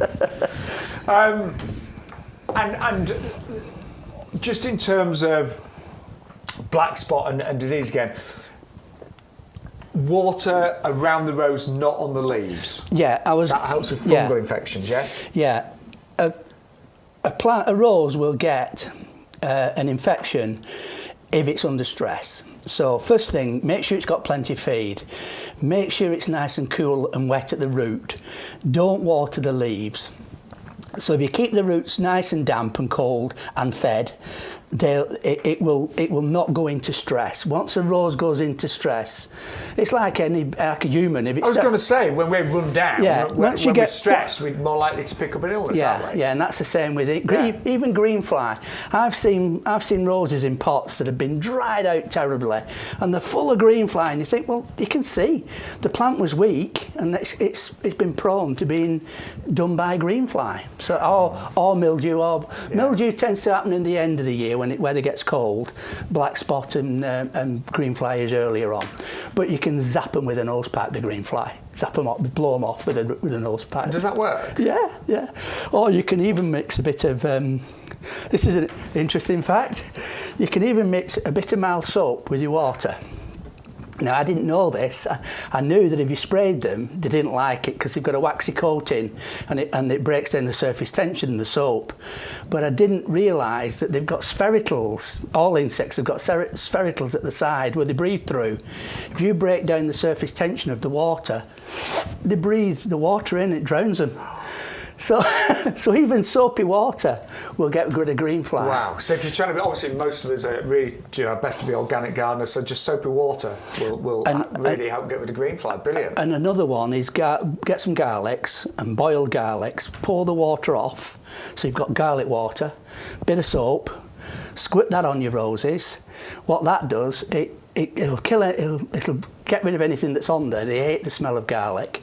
And also, because it dries on the rose leaves itself, they won't come back. So they don't, and slugs and snails hate garlic. Really? So if you mix a garlic spray up and squirt it on your hostas or your roses or whatever, it keeps all sorts of things away. Now, what I've done this year, I've actually I've got a garlic from the supermarket, broke it up and stuck it all around my roses, so I'll have garlics growing in between the roses.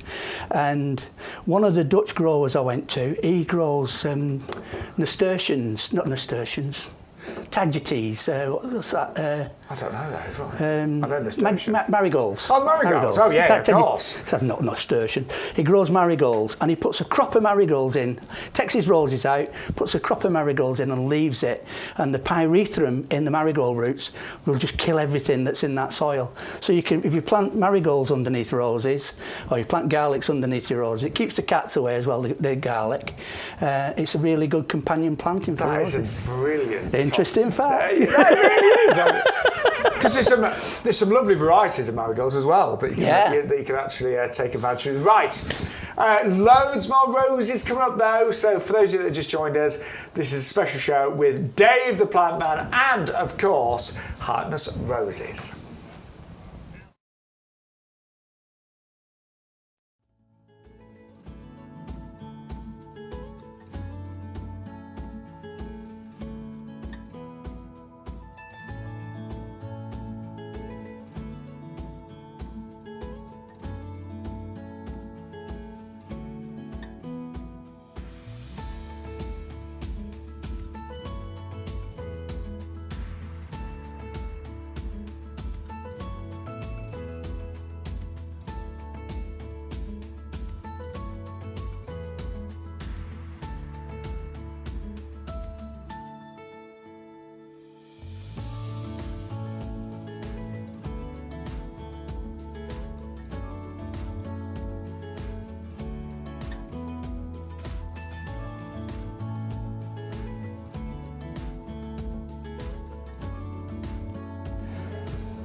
Well, we're going to introduce you to Starlight Symphony now, and Lovely I know name. you love this one, don't you? Yeah. It's a lovely name, but what a gorgeous rose. Well, this has been put into the RSPB collection. What Harkness roses, we do a lot of charity roses, and this one, £2.50 of every one of these that gets sold, £2.50 goes to the RSPB. And what we've chosen these roses for is again the stamens. I've found when I've been at Hampton Court and Chelsea that we tend to get a lot of younger gardeners coming on. And what do you class as young nowadays, Dave? 60 plus? No, I'm joking. 30 plus. 30 plus. We like our young gardeners. we do that. And they seem to like everyone's getting into birds and bees and butterflies, but the younger element I found prefer these roses that get this, where you can actually see the stamens. So perfect for pollinators. Because if you can see the stamens, the bees, the otherflies, and then all the pollinators can get at them. And once they get pollinated, they then produce a hip, and that hip has got seeds in it, and as those fall to the ground, it's food for the birds, and the birds obviously eat anything that go after the. So that's why we've put this one into the RSPB collection. Now this one also won Rose of the Year in 2019. Oh, so recent one. So it's a new one. Last 5 years. And it's beautiful colour, beautiful pure white. And it also got an award for outstanding health. So this was one of the healthiest roses that went into the competition. And is it a climber? Or? It is a climber, yes. Yeah. Oh, gets to about 8 foot. That's it's a beauty, isn't it? So imagine that on a pergola. Plant 2 again, one over the top, one on. And it is a proper kind of ice white. It's yes. not cream or anything. It's predominantly lovely for a wedding, wouldn't it? That one. Yeah. Pure ice white. That's gonna look stunning, isn't it? Yeah. It is a beauty, absolute beauty. And what about fragrance? And any fragrance? I think it's down on the. Let's have a look. Delicate. Now let me talk about fragrances. I was stood at Chelsea Flower Show with one called Highclere Castle, which is Downton Abbey, and it said on the label, lovely strong fragrance, and I went, can't smell anything. I think it's the wrong one. I said, this is the wrong rose. And I went to this lady and said, smell that. And she went, that's the nicest rose I've ever smelt. And everyone's got different, they call it olfactory nerves in your nose. So that Downton Abbey or Highclere Castle rose, it's a lovely pink climber. To me, no scent. To a lot of people, some people have said it was stronger than Chandos Beauty, which is our most scented one. Wow. So we're all different, aren't we? And it's this olfactory nerve. They can smell. Some people, it's like some people can taste lemons, and some people can taste something else, and it's all to do. So again, it's like the colours. This is pure white, so this doesn't change. But the colours of roses change with the sunlight and the age of the rose, and same with your scents. It depends. You need to sniff it to make sure you can smell it. But you will get hundreds of these flowers. Oh yes, it's a very, very floriferous variety. If it won Rose of the Year in 2019, it's got to be outstanding, hasn't it? It is a good one, yeah. And how tall would this grow, David? I'd say about 8 foot. 8 foot, you said? Yeah. So I'm in metres today. So two and a half metres. 2.5, 3 metres. So again, if you're planters, you've got an archway, pagoda, something like that, one at either side. Yeah.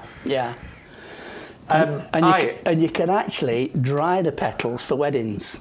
I'm going to come on to that later on, but really, this would be a perfect one for that. So natural confetti. Yes. Very nice. We at Chelsea and Hampton Court, we have a company comes and takes all our. We finish, and they come and take all the dead petals away. Really, and dry them confetti. How lovely. Yeah. I love the name of this one as well, Starlight Symphony. It is lovely, isn't it? It's beautiful. It is really, really, and you can see the foliage is beautifully clean. And really just remind us about the Charity Association as well. Because it's part of the RSPB, there's a few varieties that have been selected which are really good for pollinators, and £2.50 goes to the RSPB charity. Brilliant. So this is one of the charity roses. We do a lot of charity roses. Yeah, I know you do. Oh, I like that one. Really good rose. Yeah, Starlight Symphony is the name. Great climber. And stay with us, we've got so many more roses to come on this Heartless special with Dave the Plantman.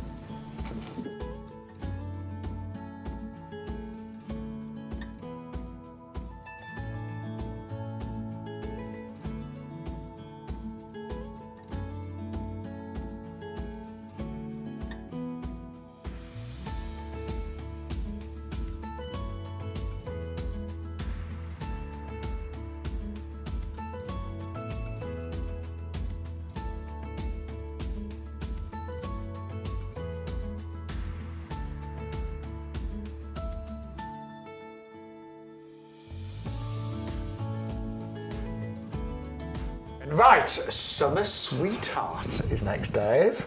Summer Sweetheart. Yes. Well, Philip, who named this, said it reminded him of a summer sweetheart. So that's what I was thinking. I didn't dig any further than that.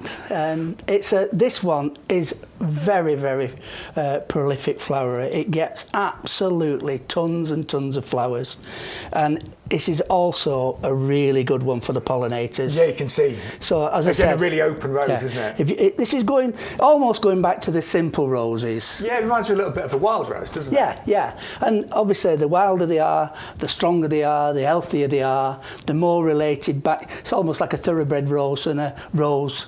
A thoroughbred horse and a sort of a cart horse, if you will. Yeah. The finer the bloodline, the more twitchy they are. Yeah. When you get back to these simple roses with these simple centres, the tougher they are. So it's a very good health one, this one. It's got a medium scent, but it's the good thing about it, it's really good for pollinators. And again, is it a climber? It's a climber. It's another climber. You can tell actually looking at it, can't you? I'll just check how high it gets, that one. It's let's have a look. It looks like it's going to be a big one. Yeah, it's a 2.5, 3. Yeah. Most of them are 2.5, 3 metres, so they're all big enough to go on a. So I was going to say, any tips in terms of what you climb them up? You can climb them up fences, houses. You can even put them through other plants. You can actually grow them through a hedge, and they'll come through a hedge. Actually, because wild roses would do that, wouldn't they? Yeah. You can put them on pergolas. You could put them on trellis. On the archways are good. And can you? I'm just saying, you don't often see it, but can you mix climbing roses with other climbers, like say clematis, for example? Yes. Because you don't often see that, do you? Yeah. I mean, you could mix this with something like a spring flowering clematis. Yes. So you get the spring flowers before, slightly before the roses. You could have a montana, an alpina, or a species clematis, and that would flower first, and it would actually grow around all these twigs. So on naked twigs, you get all the flowers, and then afterwards, this would cover all those foliage, and it would come up. I won't say it looks as nice as having a nice, clean, solid row. I was going to say, you don't often see that, so it's probably the aesthetics that just don't work. I'm just always trying to find ways of getting more colour in my garden for longer, but having said that, this would flower all summer long, wouldn't it? I've just got it back here. This is one that is really floriferous. It will just, as long as you keep cutting the dead flowers off, it will keep throwing more flowers out. So once it does start, it'll keep going all summer. So. And we had a question, what's the earliest it will flower? I mean, I guess that depends where you live and what the summer's like, or the spring, doesn't it? Yeah, it's like I said, when they start growing, it's usually about 5 weeks. So you're probably talking April, May. May is normally the time for roses, but they're only just starting to grow now. So 5 weeks from them starting to grow, or 5 weeks from when you cut them down. Same thing. But in general, once it's established, you probably like to get, as you said, roses in May, but all the way through to October, even November, December. Yeah, we have had a bit of problem actually with the global warming, that the winters have been that late that you're supposed to lift roses in October, November. When the leaves fall off, well, they're still flowering. Yeah. So it's meant that the lifting's got later, which means that we're having to plant them in January, February instead of. So it's not the world's changing. We are having to adapt as gardeners, aren't we, in so many different ways. I think what I've learned in the past few years, because we've had these extreme temperatures, we've had like the hottest summers, we've had really cold snaps in the winter, we've had lots of wet. But roses do seem to stand up really well Yes. with the different temperatures. Yeah, they love it hot. Yeah, so the hot summers, they're happy, aren't they? Hotter the better, and keep your foliage dry and your compost wet. And when you see buds, feed it. If as soon as you start seeing flower buds, think this plant's going to go into stress. It's got to produce all that leaf, all that flower, all that energy, and that's when it's prone to being attacked. Keep it well watered and keep it well fed, and it'll do all right for you. And I know, just going back to extreme temperatures, we have had in the past several years some really, really cold winters, haven't we? Yes. But you never have to worry with the rose. No. I mean, when I first started in horticulture, we used to grow roses, and we used to get regularly -10. Easily for weeks. Yeah. And I've seen plants where the stems have actually split on hardy plants. You don't get that with roses. Roses don't. They're tough. I'm just thinking there's such good value actually when you work out how long you're going to have them, how many flowers you get. 25 to 50. Yeah, they really are. And Harkness roses, they are, when it comes to breeding, Harkness have won so many awards, haven't they? Oh, I don't know. It's about last time it's at least 25 gold awards at Chelsea. Gold medals at Chelsea. Yeah, at least. Yes. I mean, I think Philip has not been as proactive in the marketing of his of Harkness roses. What Philip likes doing is breeding roses. Yeah. He loves breeding roses, and all the razzmatazz of marketing and all that side of it is not really that interested. I think anybody that really knows roses, though, they know Harkness, don't they? They do, and like I said, at Chelsea, people come up to me and they said, I've always planted Harkness because my granddad planted Harkness, or my grandma, and the smell just takes me straight back to my grandma's garden, and it's so reminiscent, the scent. It's lovely. It is lovely. Well, these are definitely putting a smile on my face. But we've got another great rose coming next after Summer Sweet Tart, and it's called Prince's Trust.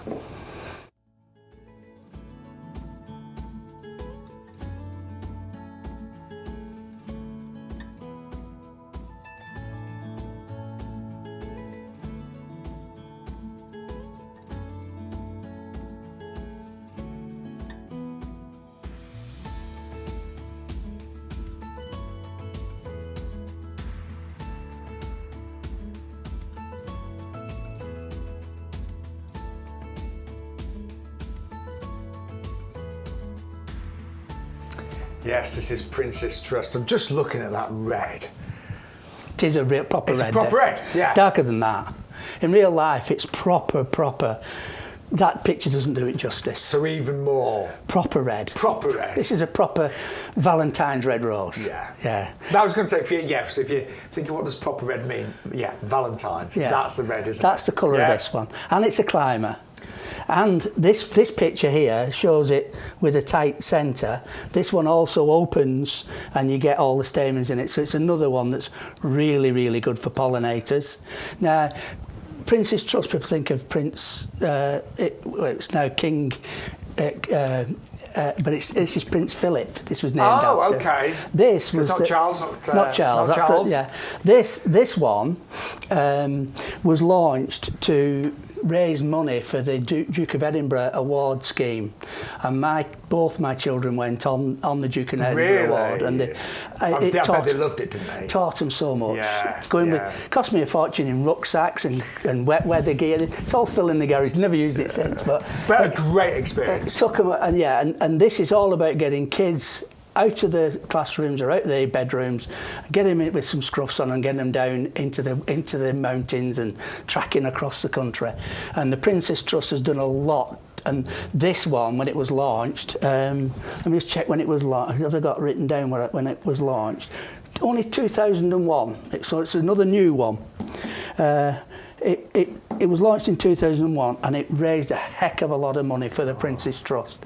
And it is a nice red Valentine's red rose. So if you want a red rose on a trellis in your garden, this is the one to go for. And I know when you've got really bright colours like this proper red, this real red as we called it, If you've got maybe I'm just thinking in terms of garden design, if you've got a long, narrow garden, if you have a really bright colour at the back, it brings everything forward, doesn't it? Yeah. I know my mum is partially sighted, bless her.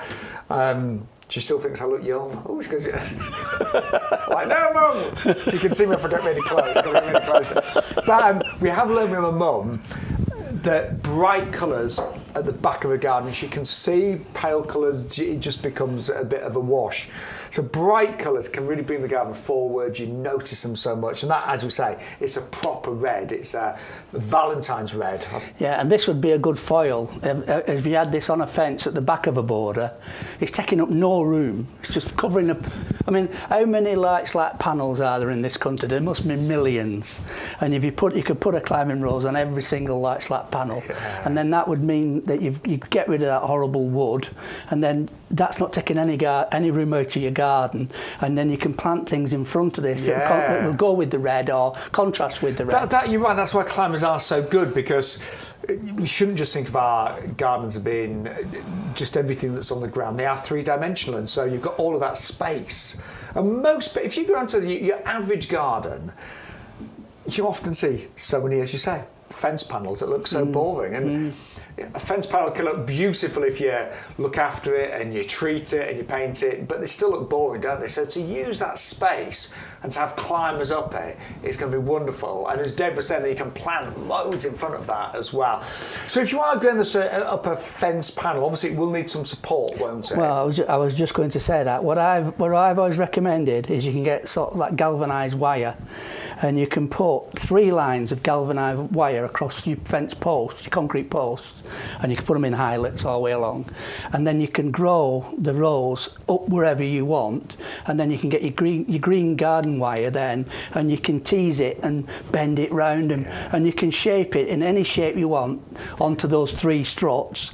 And then if you wanted to paint your fence, you can lift your fence out and the rose is still there. And I've done that. Seriously? Yeah.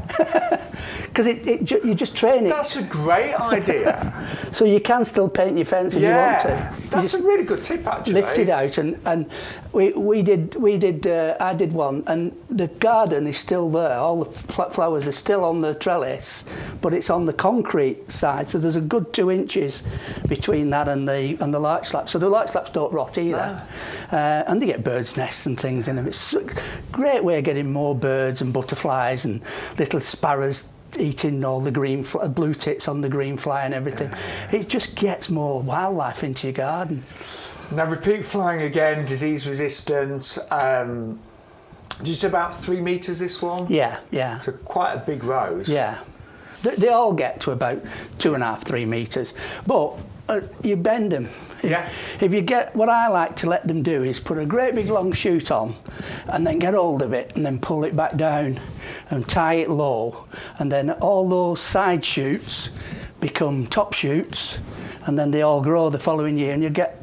So that's how you get it covered with roses. You can do that with fruit trees. That's a great way with plums, where you can't prune plums. You bend the stem right down, and you get all these auxiliary shoots come in, and all that will be flower next year, and all that will be fruit. And it'll set bent, and then it'll grow from there, and it keeps. So you let them grow long and then tie them down. It looks a bit scruffy, sort of back end, but as soon as, don't let them go woody because they break. Yeah, of course. Before they go woody, tie them back down. But then as soon as they start growing the following year, they'll grow from lower down. It just keeps it all on one panel. And then you can take your panel out if you wanted to. I think you're inspiring us all today to have more roses in our garden, and this is an absolute beauty. So it is a climbing rose known as Princess Trust there as well. And it is, as we say, it is a real proper red, a Valentine's red. But loads more coming up on this special show with Heartless Roses and Dave the Plantman.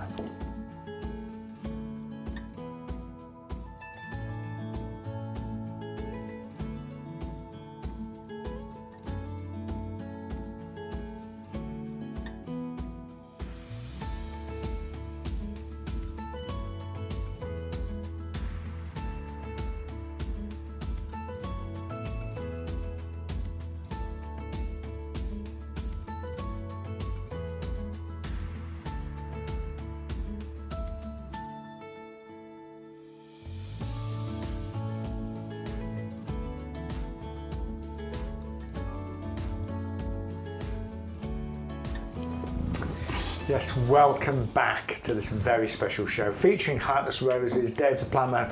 Got lots of tips, advice, but also the most beautiful, well-bred roses from Heartless, of course. Renowned breeders, they've won at least 25 gold medals at Chelsea. A lot of these roses do tell a story as well, and this rose is particularly poignant, isn't it, Dave? Yeah, this one's got a bittersweet memory for me because we launched. Let's start at the beginning. I don't know if anybody remembers Dame Deborah. She's a beautiful, beautiful lady.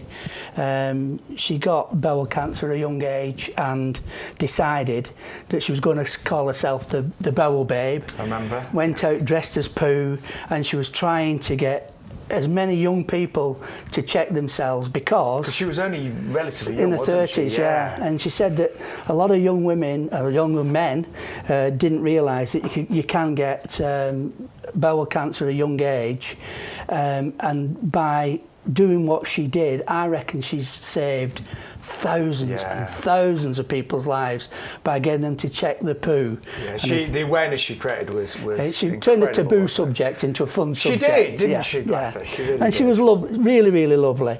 Now she was coming to the end of a battle at Chelsea 22, and we got a phone call from the BARB, which is the British Rose Breeders Association or something. So I always forget it. Sounds about right, Dave. British Association of Rose Breeders. And our sister had contacted them and said, is there any chance we could launch a rose for charity to raise money for cancer, and could we name it after Dame Deborah?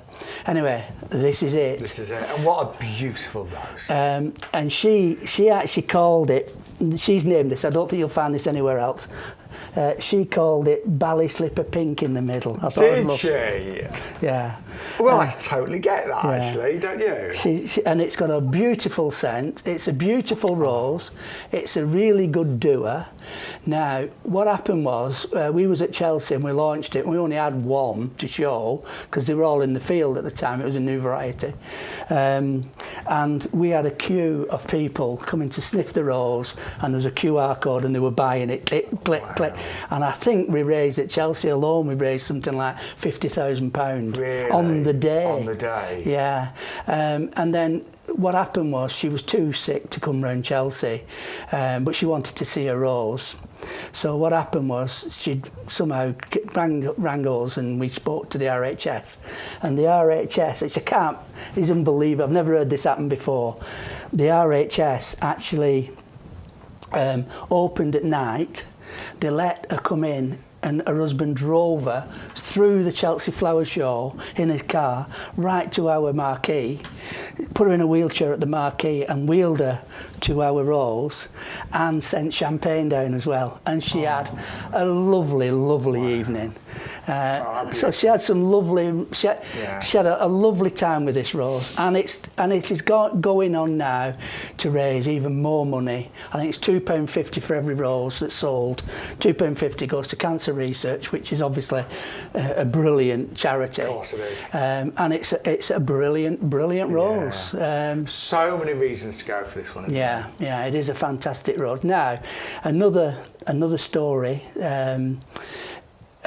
A brother's getting married this year, and Frankie, who works who's part of the Harkness company, she's actually she's going to save a lot of blossoms off this. She's going to dry the petals in the oven on a very, very low light and make confetti out of Deborah James Rose confetti, and they're going to use that at the wedding. At the wedding? Yeah. So Deborah will be there. Wow. It's one way of Deborah being there. God. So it's a lovely rose. It really is, isn't it?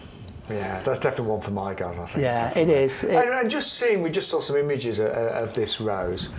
It's so pretty, that delicate pink. Yeah. And what were her exact words that she described that as? She called it, when she looked at it, she said, "Oh, that looks like my bally slippers when I was a little." Bally slipper pink, she called bally it. Slipper pink. In the centre. Yeah, I get that. It is darker in the centre. But it's a beautiful rose, and we gave her a great big bouquet of it when we went to her house and gave her a big bouquet of it, and she was absolutely made up. And for what she did, she deserved Oh, she didn't deserve what she got, but she deserved. We couldn't do enough for her. Her brilliant work, It's still going. It's still going. Yes. Yeah, and if she's looking down, she'd be so proud. Yeah. So there's a good reason to plant one of these roses. And say good donation there, but we think it's about £2.50. £2.50 a rose. Yeah. Yeah.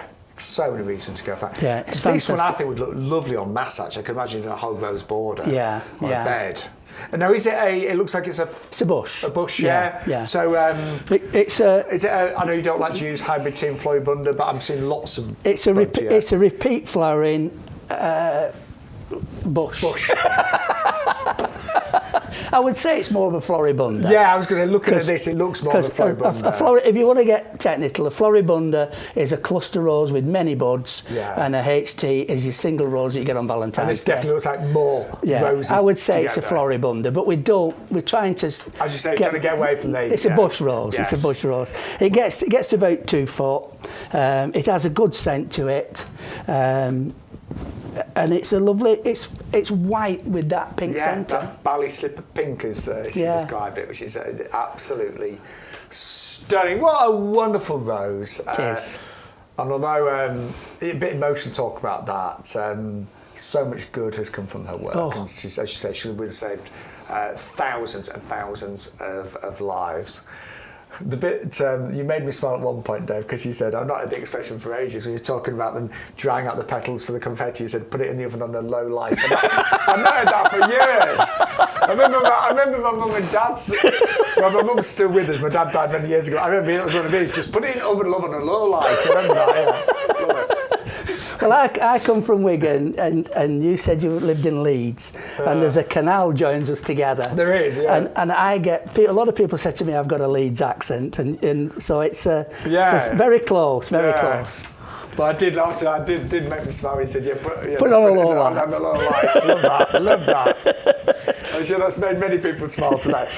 So Dame Deborah James, a very, very special rose for an extraordinary lady that has brought, very courageous lady, but who brought so much awareness to, of course, bowel cancer as well. And stay with us, because we've got so much more still to show you here on this very special show featuring David Plantman and Heartless Roses.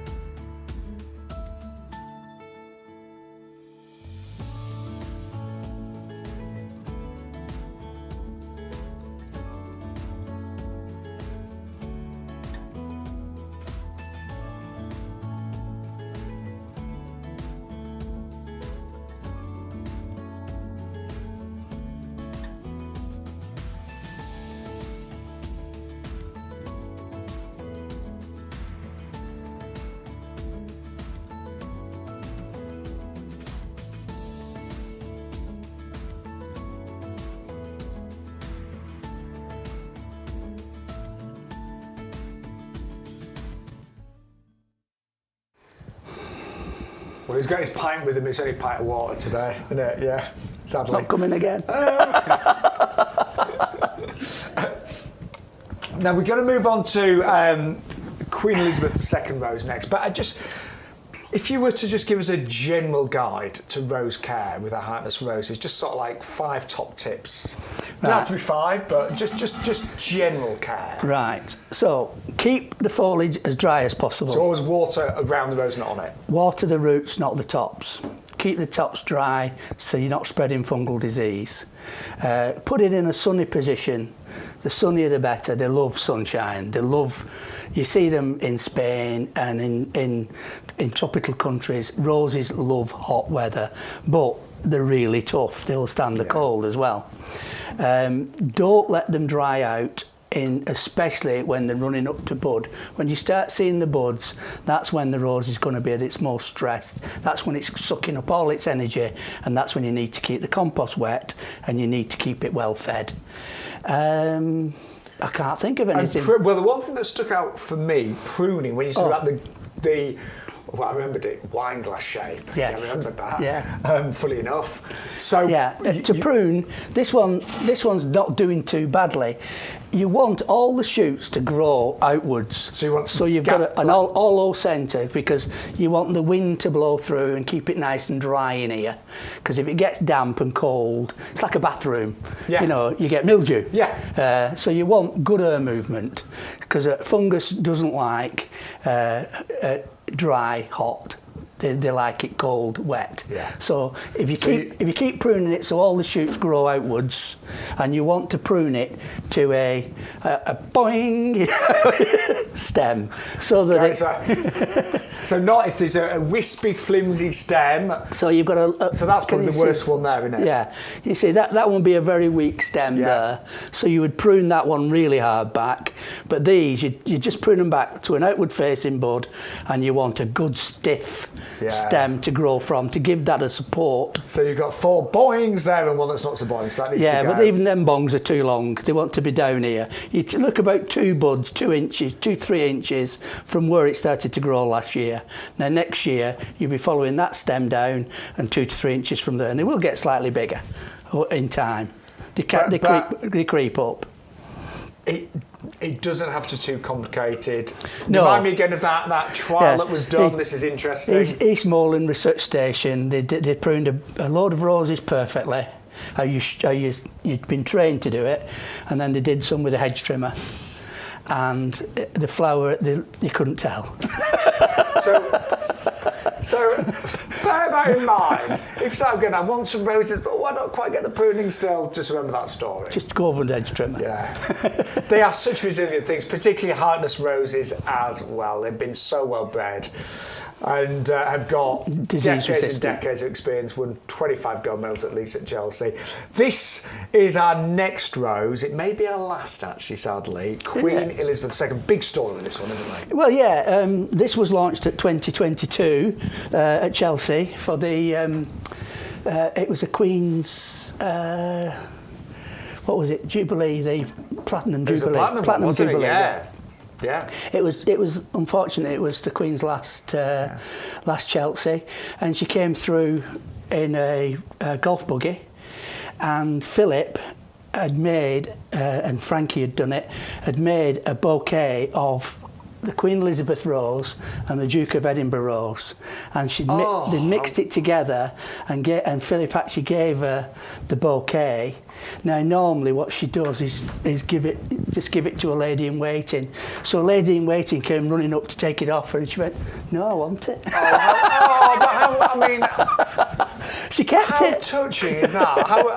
Because it really meant something to her, obviously. We took lots of roses up to the palace, and Philip picked his and the Queen picked hers, so they were picked by themselves, and because we'd done this bouquet and the scent of it was amazing, and she just kept it in her hand and kept smelling it all the way around Chelsea. And she had a good chat with Philip all about it, and it was a lovely story, and it's a lovely rose. Yeah. So it's You're going to make me cry today, I tell you. I'm like this. I said I would. You did actually. And I said, no, you won't. But no, I felt quite emotional actually, because so many of these roses from Hartness tell so many great stories. This one has many great people. Really good scent. It gets to about 3 foot, and it's disease resistant, and it's a bush. So I'd not call it. It probably is a floribunda if you want to get technical, but it's a bush. It's a bush rose, and we had a big bed of it at Chelsea last year and the year before, and people loved it. I was very lucky a few years ago. I got invited, not that actually it wasn't down to any work that I'd done, but my other half got invited to Buckingham Palace, and we got to see all the gardens, and the rose gardens there were incredible. They were just wonderful. They inspired me. We've got quite a few of our roses in. The Queen really liked Hartness roses. Yeah, I did notice, guys, but I looked at some, I thought they're definitely Hartness. Yes, the Queen did like Hartness roses. So it's quite a privilege for Philip to keep producing these things. And obviously we've got the Coronation Rose, which we launched last year as well. So we're keeping up the tradition. And watch out for Chelsea this year. I'm going this year, so You'll see what's coming up. I'm sworn to secrecy. I'm not allowed to tell you, but it's an interesting one. Are you there? I'll be there. I'll be tracking you down. Yeah, I'll be there. Come and say hello. Now, do you dress up for Chelsea, or is it the usual attire? I went like this last year. Good on you. Dave the Plantman. Yeah, good. So that's how we like you. I was dressed like this at Chelsea last year. Yeah, good. People who follow me, this is what I tend to wear on my videos. So I just carry on the same thing. I'm not posh. Well, what I love about what you do, Dave, and I think, and I know we had some great comments on our group chat. It's been a very different show today on YouGarden TV, but we said we want to constantly, not just obviously bring you great plants that you can buy on our website and from the shows, but it's a community, and we want to share knowledge and have experts like Dave, who, he has worked in gardening and horticulture 45 years. He knows a lot about everything pretty much in the garden. Yeah, I do. You really do. And I'm not a gardener, I'm a plantsman. Yeah. And you make it easy to understand and accessible. I try to. And you made it fun as well. I try to. You and your low light, I love it. But it's been an absolute pleasure to work with you. Now, tomorrow's show, we've got our head gardener, Peter McDermott, with us, and Greg Wallace. And it's a show that is going to combine all Greg's knowledge of food with Peter's knowledge of plants and vegetables. So I'm thinking you've got a great chef, you've got a great plantsman. Together they're going to create some wonderful ideas. It could be chaos, it probably will be, but it will be a laugh. So that's live. What time is that tomorrow? It's 12:30, isn't it? So that's going to be the special show. And then we're back with our regular show on Sunday with lots of discounts and deals, 10 o'clock till 2 o'clock. Dave, that was an absolute pleasure, mate. Thank you very much. Really I've enjoyed it. I was very nervous, but I went. Meeting you, that's right. Listen, you weren't nervous. I'm not a real TV presenter. None of us are, don't we? But everyone's always welcome here, because look, we're in our nursery, in our potting shed, and you've been absolutely brilliant. We'd love to see you again. Right. Invite me down. Thank you, we will do. Thank you to everyone that's joined us. Get yourself some heartless roses. And as I say, we'll be back with our regular show with a bit of everything on Sunday at 10 o'clock till 2 o'clock. Sadly, I won't be there. I'm on QVC on Sunday at 5 o'clock. Don't forget your interesting fact. Yeah, we didn't have enough of them. Do it one more time. Interesting fact. I was trying to get you to do one. Do it together. 3, 2, 1, 5, 1. Interesting fact. Gone.